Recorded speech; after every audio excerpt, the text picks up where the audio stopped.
Halo Mas, Mbak, dan teman-teman semuanya. Perkenalkan, saya Pasha Margaret dengan NIM G0024-180. Saya dari kelompok B10. Pada kesempatan ini, saya akan memaparkan mengenai laporan praktikum anatomi saya yang kedua mengenai anatomi dari core.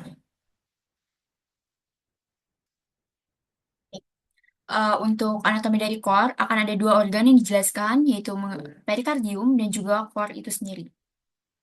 Pertama-tama, saya akan mulai menjelaskan mengenai perikardium. Untuk perikardium itu adalah suatu membran yang melapisi jantung. Nah, perikardium sendiri itu terdiri dari dua lapis. Yang pertama itu ada perikardium fibrosa, dan yang kedua itu ada perikardium serosum. Untuk perikardium fibrosa, dia itu seperti namanya, dia tersusun dari jaringan fibrosa. Nah, dan perikardium fibrosa ini fungsinya untuk melindungi kor, membatasi gerak kor, dan juga untuk menjaga kor supaya tetap di posisinya. Terus untuk perikardium serosum, dia ini terdiri dari dua lapisan serosa, yaitu lamina parietalis perikardii dan juga ada lamina visceralis perikardii. Selanjutnya, perikardium itu juga memiliki sinus-sinus. Yang pertama itu ada sinus obliquus perikardii. Sinus obliquus perikardii itu merupakan refleksi yang berada di tempat di mana vena cava superior, vena cava inferior, dan juga vena pulmonalis memasuki jantung. Terus ada juga sinus transversus perikardii yang merupakan alur di mana aorta dan truncus pulmonalis meninggalkan jantung. Selanjutnya, saya akan menjelaskan mengenai neurovaskularisasi di pleura. Untuk arterinya, yang utama itu ada arteri perikardiofrenika yang merupakan cabang dari arteri toraksika interna. Kemudian ada juga arteri muskulofrenika, frenika superior, bronchialis, dan juga esophagealis. Dan untuk venanya, yang utama ada vena perikardiofrenika yang akan bermuara ke vena brachiosephalika. Kemudian ada juga sistema azygos. Untuk inervasinya, terdapat nervus phrenicus yang akan menginervasi perikardium fibrosum dan lamina parietalis dari perikardium serosum. Dan untuk lamina visceralis dari perikardium serosum akan diinervasi oleh truncus sympathicus dan nervus vagus. Selanjutnya, saya akan menjelaskan mengenai organ core. Nah, untuk letaknya, organ core itu terletak di mediastinum inferior media. Dan dia dilekatkan oleh beberapa ligamen. Yang pertama itu ada sternoperikardiaka, yang melekatkan perikardium dari core dengan sternum. Kemudian ada sifoperikardiaka, yang melekatkan processus xiphoideus dengan perikardium dari core. Kemudian juga ada ligamentum vertebroperikardiaka yang melekatkan vertebrae dengan perikardium dari core. Dan yang terakhir ada perikardiofrenika yang melekatkan perikardium dari core dengan frenika atau diafragma. Kemudian karena letaknya itu jantung itu memiliki beberapa batas. Untuk batas kanan atasnya itu ada di linea parasternal dextra SIC2. Kemudian untuk batas atas kirinya itu ada di parasternal sinistra SIC2. Kemudian untuk batas kiri bawah kanan bawahnya itu ada parasternal sinistra SIC4 dan di kiri bawah itu ada midclavicula sinistra SIC5. Kemudian untuk struktur eksternalnya, core itu dibagi menjadi beberapa fasies. Ada fasies anterior di bagian depan, kemudian di kanan dan kirinya ada fasies pulmonalis, yang mana di kanan tuh ada fasies pulmonalis dextra, di kiri ada fasies pulmonalis sinistra. Kemudian di bagian bawah ada fasies diafragmatika yang berhadapan dengan diafragma. Untuk yang kanan dan kirinya berhadapan langsung dengan pulmo. Kemudian di bagian belakang ada basis, dan di sini di ujung depan ada apex. Kemudian, core itu terdiri dari skeleton cordis. Skeleton cordis itu fungsinya adalah untuk tempat melekatnya miokardium, juga tempat perlekatan dari katup-katup jantung, dan juga menjadi isolator impuls antara atrium dan juga ventricle. Nah, skeleton cordis itu terdiri dari annulus fibrosus, trigonum fibrosum, pars membranacea septum, interventricular, interatrial, dan atrioventrikular. Nah, Untuk yang annulus fibrosus itu ada 4. Yang pertama ada annulus atrioventricularis dexter yang ada di sekitar valva tricuspidalis. Kemudian ada annulus atrioventricularis sinister yang ada di sekitar valva mitralis.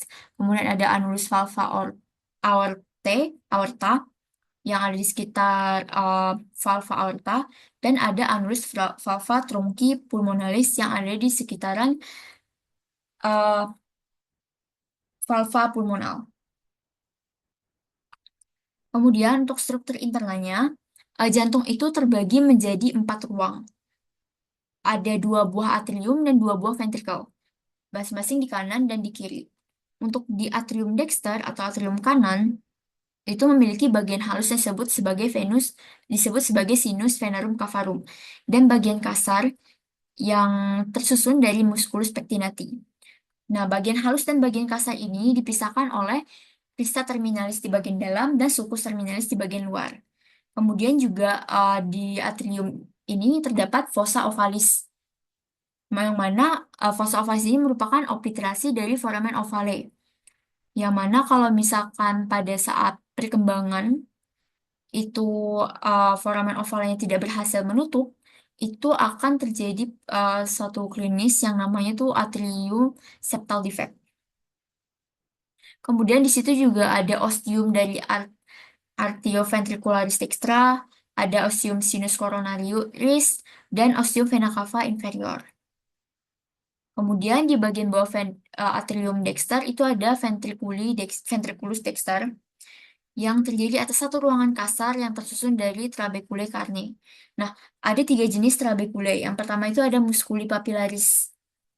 Musculi papillaris yang mana nanti dia akan berlanjut menjadi chorda tendinea, yang mana chorda tendinea ini akan mengait katup-katup dan menjaga supaya katup-katup itu tuh tertutup dan terbuka secara sempurna sehingga tidak terjadi aliran balik.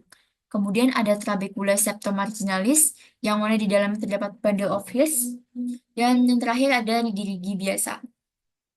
Di sini juga terdapat ostium trunci pulmonalis yang bakal menghubungin ventriculus dexter dengan arteri pulmonalis.